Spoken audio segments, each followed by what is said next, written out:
Silakan duduk. Thank you worship team. Thank you buat semua apresiasi buat semua yang melayani kita hari ini. Luar biasa. Ya, kota ini 450 tahun ya, luar biasa. Gitu. Joji udah 100 berapa? Oh, belum. Olop, berapa olop? Belum. Gitu. Itu sejarah kan berjalan. Kita nggak tahu ini kita generasi keberapa di sini.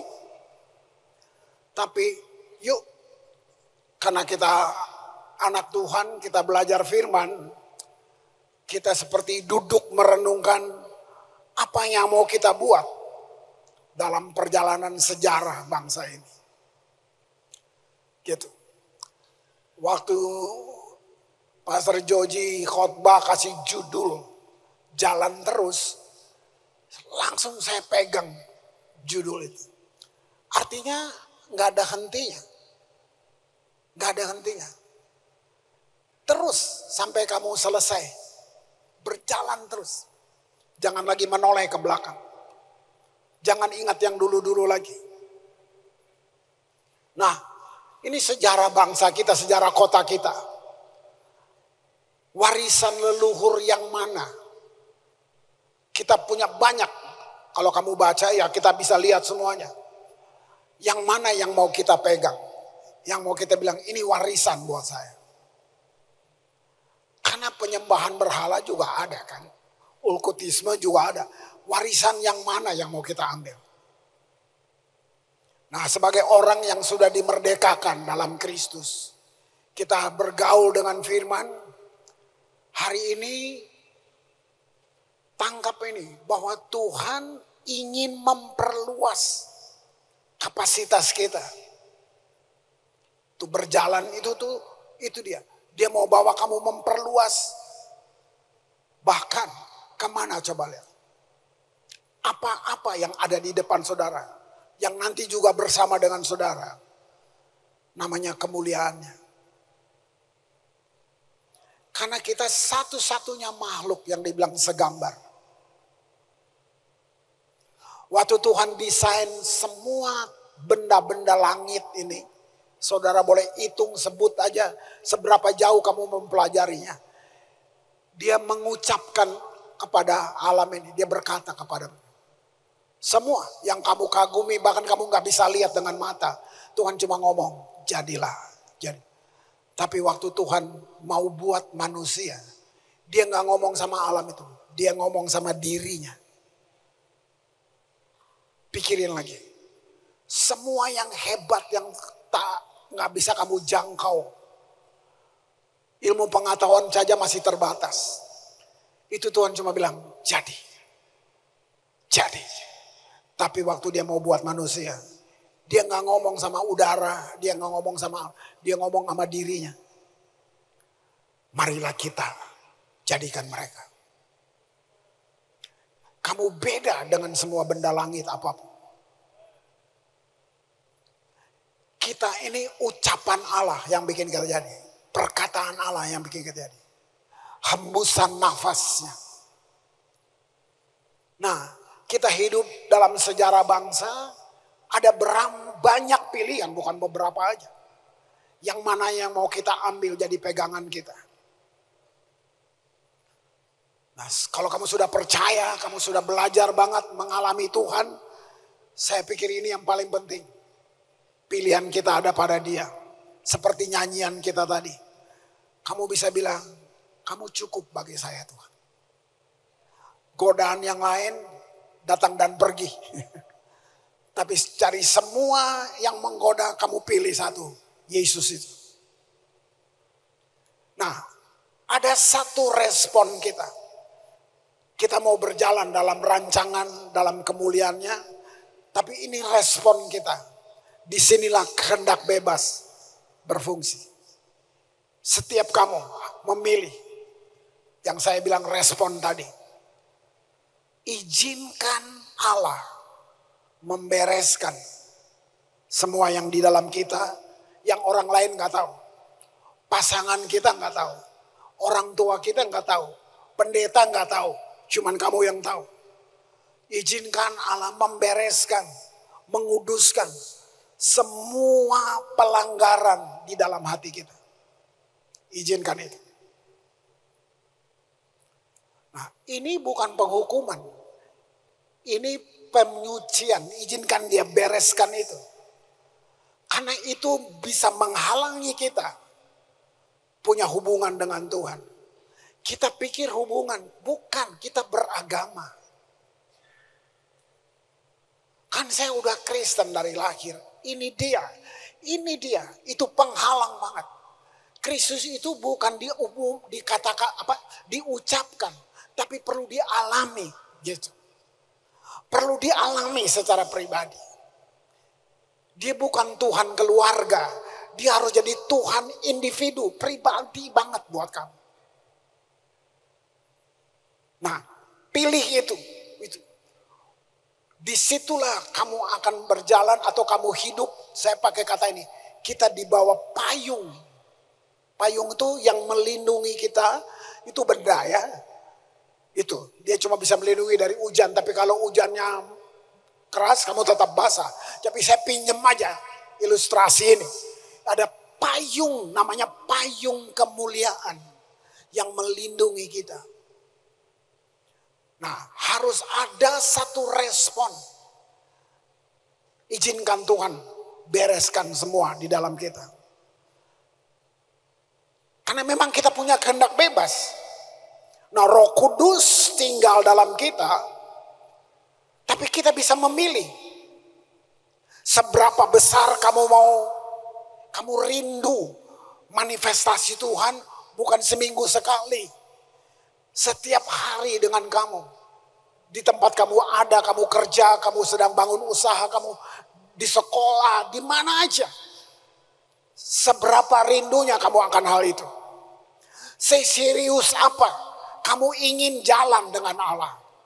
Kehendak bebas di sini perannya. Apa cuman panasin bangku seminggu sekali? Sebenarnya kalau kamu mau, itu kamu perlu terlibat dalam pelayanan. Itu melatih kamu untuk kamu berfungsi di luar. Gereja sebenarnya tempat latihan itu. Nah, pilihannya di kalian. Pilihan di setiap kita. Gitu. Nah, aturan agama itu kayak kebiri. Dia kebiri kita. Kita pikir kita udah layak nih. Kalau saya bilang rendah hati. Berapa yang paham secara benar apa itu rendah hati? Oke, saya buka ini aja dulu. Rendah hati bukan kita berpikir kurang tentang diri kita.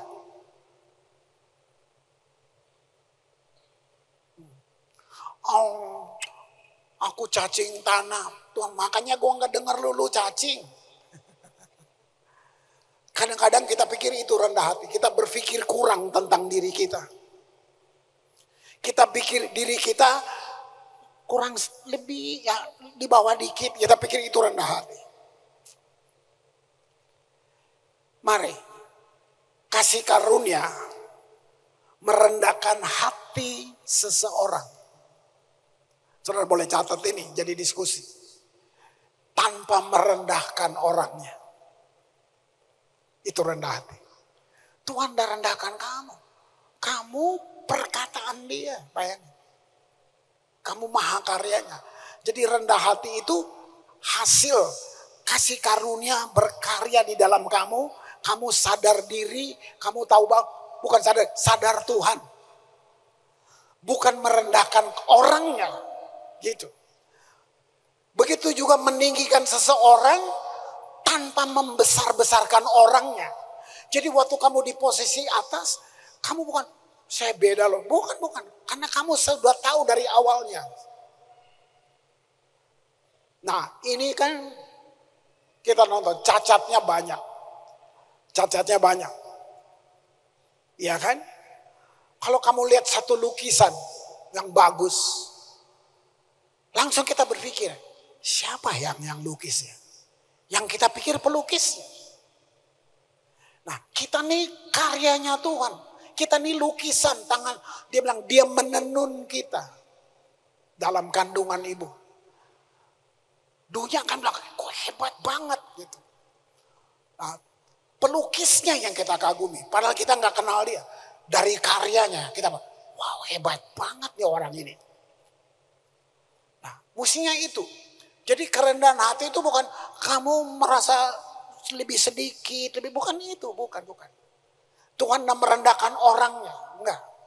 Hati kamu yang dia ubah. Wow, luar biasa. Saya ulang lagi mempertebal yang lalu saya sampaikan. Kita lihat Yesaya 60. Kita ulang lagi. Ayat 1. Bangkitlah. Itu. Ini kayak wake up call. Mungkin kita lama ketiduran. Bangkitlah. Menjadi teranglah. Nah ini dia. Kamu akan berjalan di jalan yang isinya ini semua. Di luar jalan itu kacau. Nah sebab terang Tuhan datang dan kemuliaannya terbit atasmu. Kemuliaan itu Tuhan, keberadaan Tuhan ditaruh di dalam kamu. Kita bukan makhluk eksperimen gitu. Makanya kita dibawa masuk ke sana. Wow. Jadi saya mau bilang, ini waktunya. Kamu orang percaya untuk bersinar. Ini waktunya. Renungkan saja, ngomong sendiri. Entah itu di tempat tidur, di bangku kerja kamu. Gak ada orang, ngobrol aja sendiri. Diskusi, ngobrol. Izinkan rohmu berkomunikasi dengan Tuhan. What next, Lord? Apa Tuhan selanjutnya? Tanya aja. Ada banyak kisah. Entah itu mengalami, dengar teman, atau baca, kamu bisa ketemu. Banyak banget saya ketemu gitu-gitu. Hanya pegawai rendah di kantor. Tapi dia bisa punya pengaruh sampai di bos tertinggi. Bisa. Ada yang bosnya kejam, padahal dia minta izin. Hari Minggu saya mesti ke gereja. Tapi ini peraturan, wah semua udah ketakutan. Bosnya marah banget. Saya perintah kamu harus taat. Dia jawab gini, Pak, kalau sama Tuhan saya nggak setia. Bagaimana saya bisa setia sama Bapak? Bosnya nangis sudah. Langsung nangis. Kamu lihat itu. Wow, luar biasa. Karena gak ada orang hebat gitu, gak ada superstar. Gak ada. Anak emas, gak ada. Kita sama di mata Tuhan. Persoalannya apa yang menekan? Apa kayak kasarnya itu, menindas kita. Itu kan di dalam hati kita. Itu yang buat perbedaan. Apa yang memperbudak kita. Tampilan kita bagus. Tapi kita di dalam tuh kayak diperbudak oleh sesuatu yang bukan dari Tuhan. Nah perbedaannya ada di situ. Nah kedewasaan bukan usia. Jadi kalau saya bilang diri saya seperti itu. Lu tua-tua aja Chris. Dewasa itu tentang sikap. Saya banyak kok diam-diam menyimpan kalau ngobrol dengan anak-anak generasi anak muda. Sebenarnya kalau saya bilang generasi itu kita semua yang hidup di sekarang ini kita generasi. Nah, cuman saya pertajam adalah yang saya bilang generasi atau yang di bawah gitu. Mereka seperti buku bacaan buat saya. Yang saya dalam hati, kamu gak buat itu Chris. Kalau duduk lihat mereka punya perjalanan hidup. Saya belajar. Ya, suka. Ya kamu khotbah Chris. Tapi kamu lihat dia tuh. Dia sedang buat sesuatu. Nah, jadi makanya saya bilang dewasa itu tentang ukurannya itu tentang tindakan sikap kita ketika sesuatu terjadi dengan kita. Itu dewasa. Apakah kita membiarkan rasa sakit kebencian menguasai kita. Bayangin. Jadi bukan tentang umur. Ya. Ngapain mati bawa sakit hati? Ya. Itu gak enak banget. Nah, ayo buat pilihan sebelum sesuatu terjadi dengan kita. Membaca, merenungkan firman, itu memurnikan kita, saudara. Wah, ayat 2, dia bilang gini, Yesaya 60 ayat 2. Sesungguhnya kegelapan menutupi bumi. Sungguh, jadi bukan kira-kira, bukan teka-teki. Saudara sadar nggak? Ini sedang ada di sekitar kita. Kegelapan tuh gini, pintar tapi kok nggak tahu ya. Ini tentang hidup, bukan tentang belajar di kelas. Kok dia nggak sadar ya ada kegelapan? Gitu. Nah, ada kata kelam, itu lebih dari gelap. Bukan lampu mati, saudara. Ini tentang kehidupan yang dia nggak bisa lihat. Gitu. Nah, lalu Tuhan buat perbedaan. Terang Tuhan terbit atasmu. Terus kemuliaannya menjadi nyata. Jadi bukan ngomong kosong, nyata. Ditonton oleh orang lain. Ditonton oleh orang lain. Wow. Kalau saudara inginkan damai sejahtera, sukacita, kebahagiaan, pelajari, renungkan. Apa yang mesti saya lepas? Jadi waktu emas dimurnikan, mulai dari semua dari alat itu memurnikan emas itu tadi. Waktu ditarik dari dalam itu dimurnikan, jadi yang entah batu apa aja, semua logam, semua lama-lama dia makin kuning. Terus ternyata yang paling terakhir, benda yang paling terakhir untuk dilepas dari emas, namanya perak.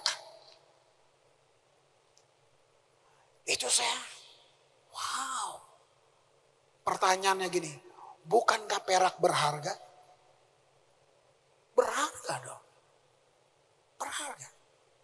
Kita kembali ke arahan tadi. Kamu mau berjalan dalam kemuliaannya, dalam kapasitas yang lebih besar. Kadang-kadang yang berharga dari kamu mesti diambil. Karena yang lebih mulia akan keluar. Yang berharga bilang, aduh ini kan bagus. Ini penting. Bahkan kami bilang, ini masa depan saya. Tapi itu masih perak. Kamu belum lihat ada emas. Nggak bisa muncul. Karena ada perak yang nutup. Berharga. Tapi kita bikin dia udah kayak Tuhan. Jangan. Ini segala, ini jaminan saya. Kalau kamu benar-benar, maka seberapa inginnya kamu dengan Tuhan. Dia akan buka kamu. Dia akan ambil yang berharga. Karena ada yang lebih berharga yang harus keluar dari kamu.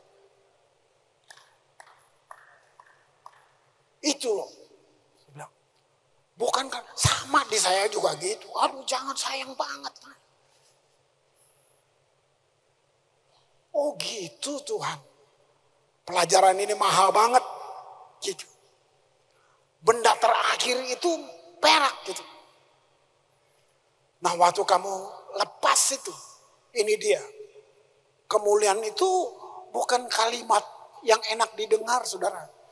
Itu satu manifestasi Allah, kuasanya, anugerahnya.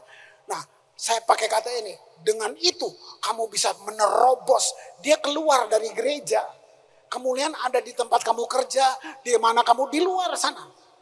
Bukan di dalam gereja ini. Kamu jadi penerobos yang terus. Gak banyak, karena memang gak banyak orang mau melepas yang berharga. Memang. Kita berdoa minta-minta, tapi Tuhan tunggu. Mau gak saya ambil yang berharga itu? Karena yang lebih akan muncul. Gitu. Jadi saudara dan saya harus jadikan Tuhan sentral, pusat dari hati kita. Nah, iman itu respon positif. Itu iman. Terhadap apa yang Tuhan sudah lakukan lewat anugerahnya. Kamu meresponi perbuatan-perbuatan Tuhan, karya Tuhan, penebusannya semuanya. Gitu. Kamu responi. Jadi bukan sesuatu yang kamu lakukan untuk buat Tuhan merespon kamu. Bukan. Dia sudah lakukan. Dia sudah lakukan. Nah, ini kesalahan konsep. Saya perlu bertobat dari pengajaran yang ngaco itu. Bikin tambah beban orang. Karena kalau ada yang saya takut ya itu. Karena kita akan berdiri di depan takhta itu. Mempertanggungjawabkan pengajaran kita. Gitu. Kamu sering dengar? Nah, ini gini, karena dalam pelajaran, dalam teologi, dalam semuanya, agama masuk membaur dengan kita.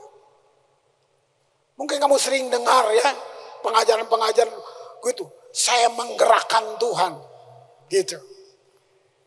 Tuhan itu bukan pihak yang mogok. Gitu. Dia sudah bergerak dari 2000 tahun lalu. Dosamu sudah diampuni, lu belum lahir. Kutukmu sudah dihapus 2000 tahun lalu. Penyakitmu sudah 2000 tahun lalu. Dia bukan mogok. Tapi kita bilang kita bergerak.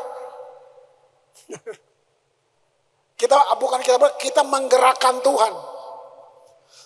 Saya buat kuasa Tuhan mengalir. Nah, itu kesombongan, saudara. Karena saya kuasa Tuhan mengalir. Wow, itu bibit-bibit keangkuhan mulai dari situ. Ini ada dua hal. Iman yang hidup. Semua kita mesti paham ini. Iman yang hidup. Gitu. Dia nggak pernah meniru perbuatan-perbuatan yang dulu. Dulu, waktu Opa masih muda, Opa punya pelayanan. Ceritanya dulu. Kalau anak muda ceritanya nanti, kalau saya sampai di situ. Jadi kenyataan yang sekarang nggak pernah ada. Yang satu bilang nanti. Yang orang-orang tua dulu. Nah, coba lihat itu. Maksud saya yuk, tambah umur, tambah semua, iman kita mesti benar. Nah, ada dua hal. Kamu dan saya, kita tiru teladan iman atau perbuatan iman. Itu dua hal yang sangat berbeda. Itu mutlak tapi berbeda. Benar-benar. Meniru teladan iman atau perbuatan iman. Mari kita lihat ini. Ini kalau mau niru tuh gini. Kita lihat Kisah Rasul 5. Ayat 15. Bukankah mereka membawa orang sakit, bahkan mereka membawa orang-orang sakit keluar di jalan raya, membaringkannya di atas balai-balai dan tilam. Ini perbuatan. Supaya apabila Petrus lewat, setidak-tidaknya bayangannya mengenai salah seorang dari mereka. Kamu mau tiru? Mau lewat-lewat depan orang siapa gini? Itu meniru. Lagi, Kisah Rasul 19 ayat 12. Bahkan orang membawa sapu tangan, kain yang pernah dipakai oleh Paulus, meletakkannya di atas orang sakit. Lenyaplah penyakit mereka dan keluarlah roh jahat. Mau tiru? Baca lamba bawa lengso begitu? Dia nggak sembuh, dia mati. Itu tiru. Yang kita tiru teladan iman. Bukan perbuatannya. Tuhan pakai saudara macam-macam cara. Teladan yang kita tiru. Bukan perbuatan. Nanti lama, gereja itu toh, saya mesti bawa lengso tiap hari.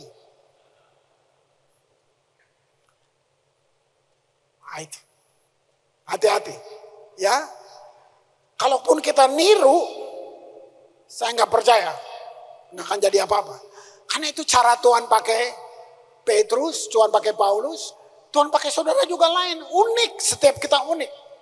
Tapi teladan Petrus tiru. Teladannya Paulus kamu tiru.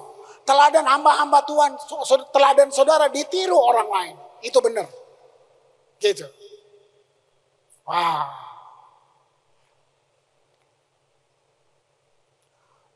Gini. Ada satu implikasi ya, implikasi. Ini karena gini, supaya saya pengen kemuliaan yang kita bilang kita bergerak secara profetik itu, dia nggak tersumbat-sumbat gitu. Kadang kita seperti mau menunjukkan buat orang. Kita mau kasih lihat buat orang bahwa wow, kita menggerakkan Tuhan, kita mencurahkan kuasanya gitu. Kuasanya mengalir dari saudara. Saudara cuma pipa. Salurannya tuh dari Tuhan. Waktu Daud petik kecapi, roh jahat keluar dari Saul. Itu alasannya karena Daud masuk dalam frekuensi Tuhan. Langsung.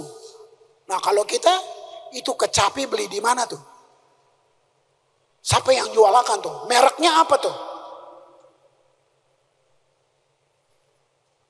Nah, jadi saya pengen semua saudara punya pengalaman masing-masing dengan Tuhan banget. Unik. Itu indah banget. Nah, kita implikasikan seperti gini. Seakan-akan kalau saudara doain orang, kayaknya kamu lebih sayang dia dibandingin Tuhan. Tuhan lebih sayang, bukan kamu. Kamu cuma kepanjangan tangan Tuhan. Kamu cuma saluran yang Tuhan pakai. Tapi kita seperti mau nunjukin. Nah, ini yang saya bilang. Izinkan Tuhan bersihin ini. Bersihin. Nanti kamu lihat. Nanti kamu lihat. Kamu orang percaya. Yesus di dalam kamu, bukan di dalam satu orang. Semua yang percaya, Yesus, Roh Kudus ada di dalam situ. Waktu kita banding-bandingkan kekuatan kita dengan yang lain, gitu. Itu cara musuh masuk menghancurkan kita. Makanya saya bilang, kehendak bebas bermain di segala hal. Yang dibilang sombong rohani, ya toh? Bisa. Gitu. Nah, saya mesti bertobat dari banyak hal. Kalau bilang perjalanan waktu panjang, wah, nggak mulu semua. Wah, Bapak tadi hebat banget, Bapak diurapi banget. Wah, kamu kira terus saya, enggak, siapa bilang, gua nikmati pujiannya gila. Tapi proses, itu perlu proses. Proses bilang, lu siapa Chris? Gitu. Yuk kita baca satu ayat. Caranya kita menjaga, caranya kita bebas dari semua. Ini ayat, kamu udah dengar sering. Yohanes 15, ayat 5. Akulah pokok anggur. Nah, aku tuh Tuhan. Kamu ranting. Kita nih, sehebat apapun kita ranting. Makanya bilang, kita cuman pipa. Oke. Barang siapa tinggal dalam aku, dia kasih pilihan. Itu kehendak bebas tuh. Dia tinggal, aku di dalam dia. Selama kamu mau tinggal, Tuhan di dalam kamu. Hasilnya, ia berbuah banyak. Nah, lalu Tuhan kasih tahu di sini. Koma, ada pilihan. Di luar aku, kamu nggak bisa berbuat apa-apa. Saya mau kasih contoh. Pinjam, ini sengaja disiapin. Nah, ini ranting nih. Aduh. Luar biasa. Ya. Nah, ini ranting, baru dipotong tadi pagi. Dia pisah dari pokoknya. Masih hijau kan? Masih. Pokok itu sumber hidupnya, pohonnya. Tadi dia melekat. Dia bisa gini, karena dia melekat di pokoknya. Terus tadi pagi dipotong. Tet. Ih, masih hijau kan? Masih bagus kan? Kenapa? Masih ada sisa hidup di dalam. Sisa. Waktu dicabut, masih ada sisa.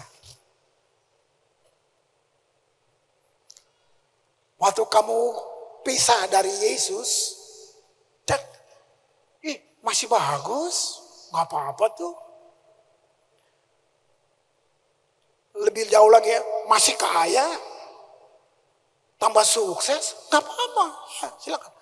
Banyak. Yang paling kaya bukan Kristen kok. Tapi lihat, dia hidup dengan sisa. Sudah keluar dari pokok. Coba, kira-kira kalau besok masih gini gak? Minggu depan masih gini gak? Apalagi bulan lalu. Semua yang di luar Yesus, mereka ada di luar pokok. Cuman soal waktu. Cuman soal waktu. Wih, keren ya. Loh, sekarang kamu lihat. Masih hijau, iya. Coba lihat besok. 2 hari. Barang siapa di luar aku. Coba lihat. Ini cuma contoh aja, saya mau ke saudara-saudari itu. Selama kamu melekat pada sumber, kamu terus berbuah. Dan waktu kamu berbuah, yang dicuri orang bukan pohon, buah. Karena dia jealous, ih gila, mangap paling bagus sih. Ada orang lihat saya ini, ambil. Itu orang lihat buah kamu tuh tergiur, ambil. Dia ambil, nanti berbuah lagi. Karena dia nggak pernah lepas dari pokoknya. Dicuri, ambil aja. Besok keluar lagi buahnya, buah. Karena buah tuh menarik. Kalau cuma pohon biasa aja, begitu ada buahnya semua orang lihat. Wih, bagus sih. Kayak gitu. Sesederhana itu saudara. Waktu kamu melekat dengan pokoknya, kamu akan lihat. Nah, ayat 3 dari Yesaya 60. Waktu kamu berbuah, lihat. Bangsa-bangsa. Bukan kampung, bukan desa lagi. Udah bicara bangsa. Kalau ngomong visi kita, global, apa lokal yang berdampak global. Bangsa-bangsa berduyun-duyun datang kepada terangmu. Yang datang orang-orang hebat, raja kepada cahaya yang terbit atas. Mungkin hari ini saya lihat saudara biasa di sini. Saya nggak tahu.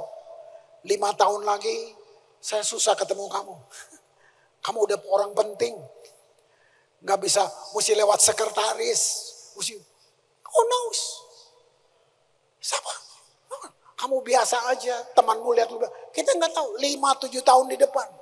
Tiba-tiba kamu ada dalam satu lingkungan yang wow, penting banget ya. Suruh dia mundur, lihat 10 tahun lalu. Oh, bagaimana proses orang ini. Selama kamu nggak keluar dari pokok anggur, kamu akan lihat itu. Nah, saya bukan altar call, saya mau kemarin saudara semua generasi. Ini pesan buat kalian. Panggilan Elisa. Dengar itu. Kalau standarnya Kris, Manusama, mundur. Lu mesti lebih hebat. Harus. Itu Tuhan.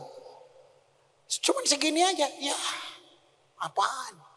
Lu mesti lebih hebat. Harus. Mari.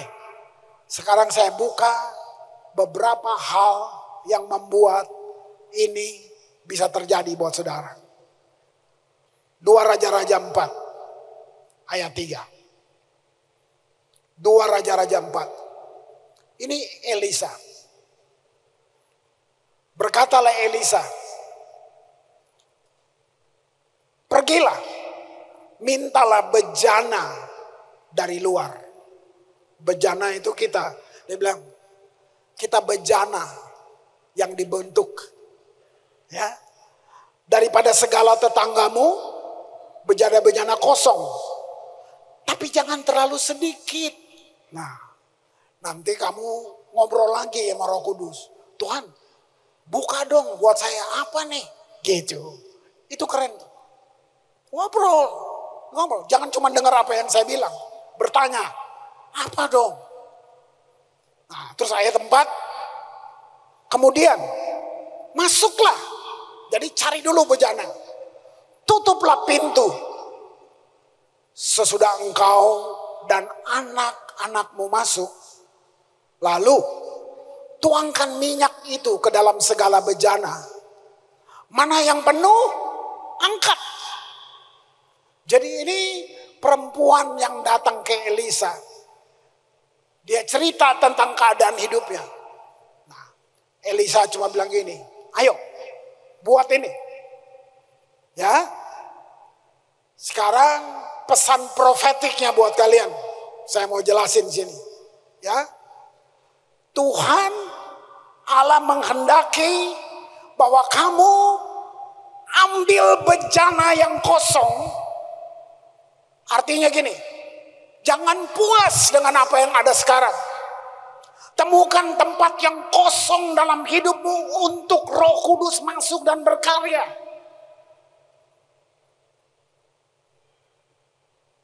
Itu dia. Lalu jangan ambil sedikit.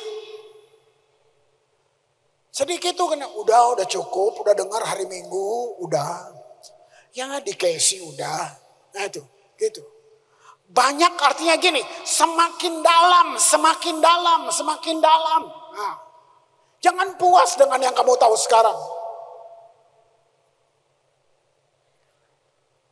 Nah ini prophetic message-nya di sini. Ini yang atau pesan tersembunyi dari cerita ini. Gitu. Lalu minyaknya itu dituangnya di mana? Tadi dibilang di dalam rumah. Tutup pintunya. Nutup pintu artinya waktu itu dia bilang buat ibu ini tutup pintu. Kamu dan anak-anakmu, cuman kamu dan anak-anakmu saja. Nggak ada yang lain. Tutup pintu. Tutup pintu ini begini. Semua urusan apapun itu ada di dalam kamu. Dengan Roh Kudus. Bukan dengar dari orang lain. Bukan dengar dari siapa. Enggak usah. Sangat individu.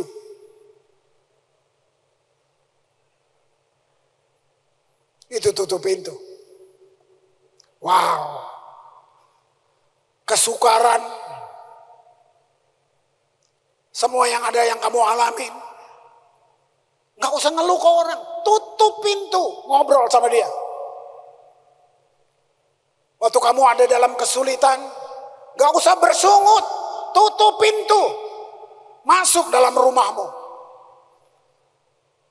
Menangis dengan Roh Kudus.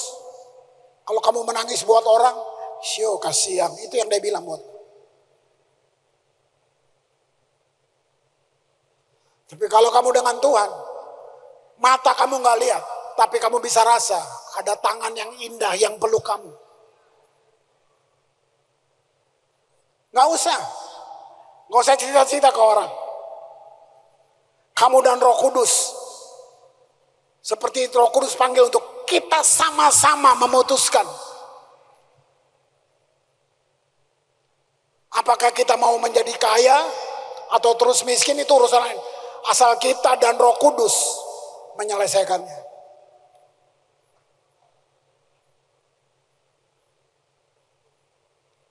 Saya terbatas Tapi Roh Kudus nggak terbatas jelasin ini buat kamu. Lihat 2 Raja-Raja 4 ayat 6. Ketika bejana-bejana itu sudah penuh. Ini di dalam diisi. Berkatalah perempuan itu kepada anak-anaknya, dekatkanlah kepadaku sebuah bejana lagi. Kamu lihat nih apa yang terjadi? Jawabnya kepada ibunya, tidak ada lagi bejana. Lihat, lalu berhentilah minyak itu mengalir. Berhentilah minyak itu mengalir. Tangkap pesan profetiknya, tangkap pesannya. Ingat, bukan minyak yang berhenti dulu, bukan. Tapi bejana yang kosong, gak ada. Mau lagi yang kosong, gak ada, berhenti minyaknya.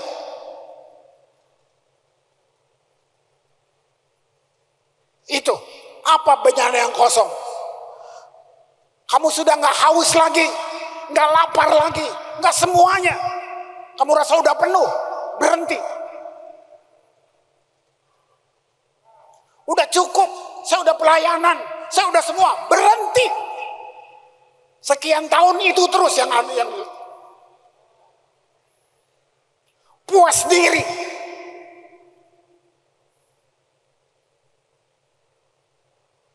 Ini prophetic message-nya.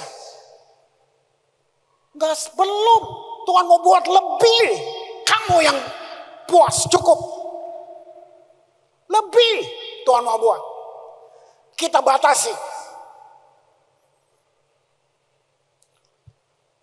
Mungkin tatanan saya berbicara nggak penting tiap hari. Apalagi mau naik di mimbar. Itu terus yang saya minta. Wah, generasi Tuhan sedang menunggu kamu kosong, haus, lapar. Tuhan sedang nunggu itu. Kamu akan jadi tanda ajaib bagi banyak orang. Serius. Saya akan tercengang menonton kamu. Saya pengen umur panjang. Bukan untuk berkhotbah. Untuk nonton kalian. Untuk nonton, lihat yang luar biasa ada dengan kalian. Ini luar biasa. Bukan tentang lu sekolah teologi. Apa iblis gak takut tuh.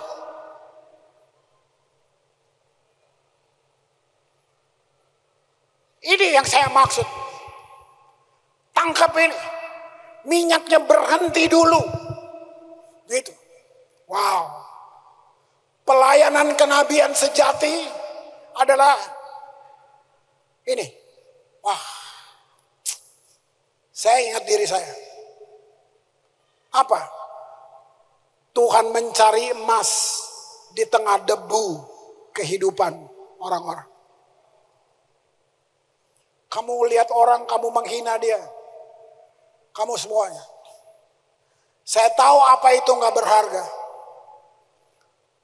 Dari usia 9 tahun, gue gak punya bapak. Usia belasan tahun, mama hilang juga. Hidup, gue tahu apa itu gak berharga. Tapi gini, kita suka merasa kita yang paling susah. Ada ribuan orang lebih susah dari kamu. Profetik sedang kasih lihat, ada emas di dalam debu. Kita debu, tapi Tuhan sedang buka. Tuhan yang kasih tahu. Ada emas yang harus dikeluarkan dari dalam debu. Pelayanan profetik adalah menemukan emas itu. Bukan menghukum orang. Bukan judging orang. Bukan kata-katain dosanya. Kasih tahu ada emas di dalam kamu. Kalau kamu mau melekat dengan pokok anggur. Itu prophetic ministry. Pelayanan kenabian. Itu maksudnya. Tuhan kasih keluar emas, setiap kita punya itu. Tapi kalau kita nggak tahu, cuman yang kelihatan debu, cerita-cerita jelek tentang kita.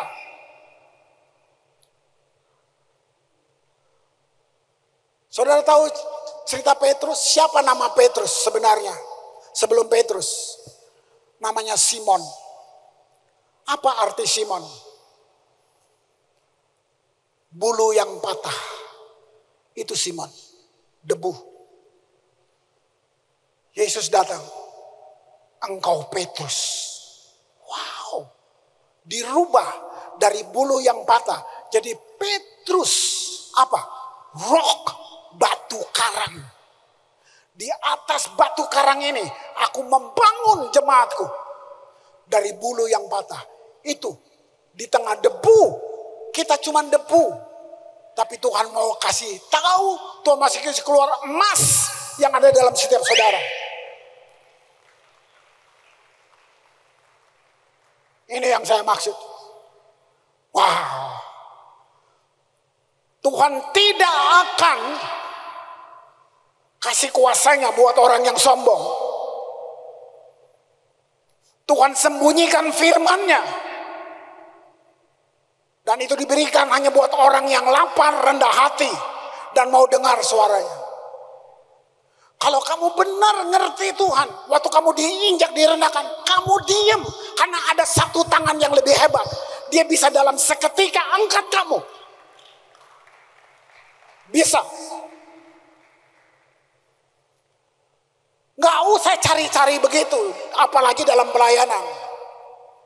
Kamu mesti tahu. Tuhan dengan kamu.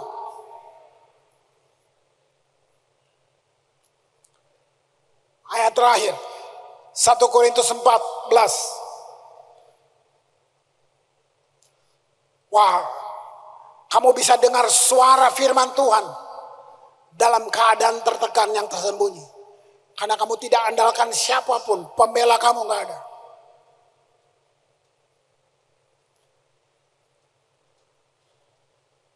Saya melatih.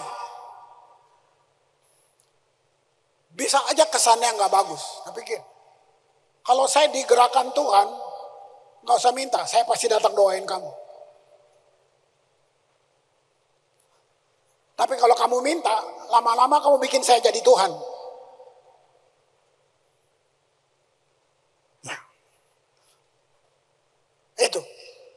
Lihat saudara. Nantilah. Tahu nggak? Ini Musa, nanti cari ya di Alkitab. Musa ngomong gini, Tuhan, kenapa nggak semua bangsa ini jadi nabi aja? Itu permintaan Musa. Karena dia bisa lihat, hebat banget sih. Nah, kenapa cuma saya? Nah, itu. Wow. Mari worship team silakan naik. 1 Korintus 14:31. Lihat, ini perjanjian baru. Tahu Jemaat Korintus? Itu mau bilang segala dosa ada di kota itu. Kota pelabuhan. Kayak Ambon gitu ya. Nah, lihat. Sebab kamu semua boleh bernubuat seorang demi seorang. Sehingga kamu semua dapat belajar dan beroleh kekuatan. Kalau mau praktek, jangan cari orang yang lu kenal. Nanti lu lebih banyak ngomong karena lu kenal dia. Kalau lu mau coba bener-bener, ngobrol aja. Siapa tahu supir angkot. Siapa tahu pasien yang datang di tempat praktekmu.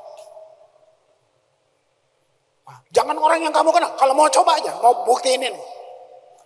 Dalam kamu selalu ada roh nubuatan. Nah bedanya, nubuatan bukan untuk menghakimi. Tuhan benci sama, usir dia langsung. Usir. Jangan tunggu lama. Jangan dengar yang gitu. Itu dia yang jadi Tuhan, bukan Tuhan. Makanya dibilang nubuatan diuji. Diuji. Nah coba. Wah.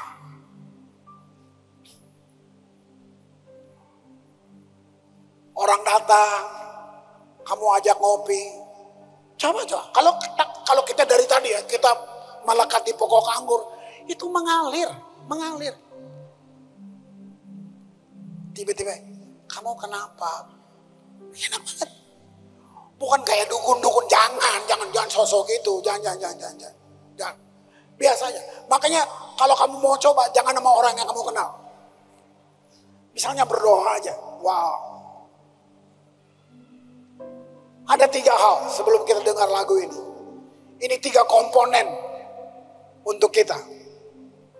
Pertama, panggilan. Kalau saudara mau masuk dalam pergerakan ini. Ada 3. Pertama, panggilan. Panggilan itu begini. Siapa kamu? Itu panggilan. Kamu ketemu banget. Siapa kamu? Kamu ngerti banget.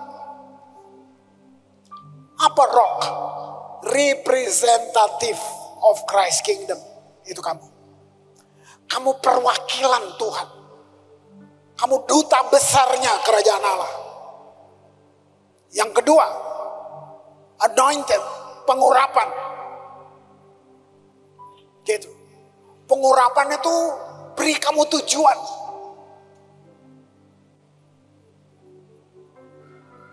Kamu dengan urapan, kamu lihat yang orang lain gak lihat.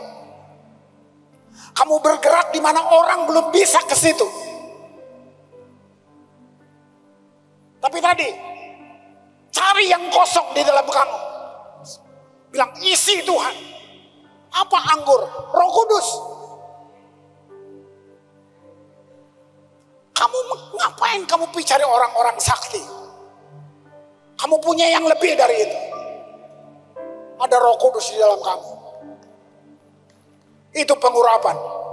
Yang terakhir, gift, karunia. Itu anugerah. Artinya apa? Karunia, anugerah membawa satu kemampuan yang dengannya kamu akan mencapai tujuan Tuhan. Jadi gini, kamu gak sombong karena kamu tahu only by grace. Hanya anugerahnya kamu mencapai itu. Bersyukur untuk gelar-gelar akademis kamu, bersyukur. Tapi bukan itu yang kamu pakai. Anugerah. Ulang lagi. Komponennya, panggilan, pengurapan, dan anugerah.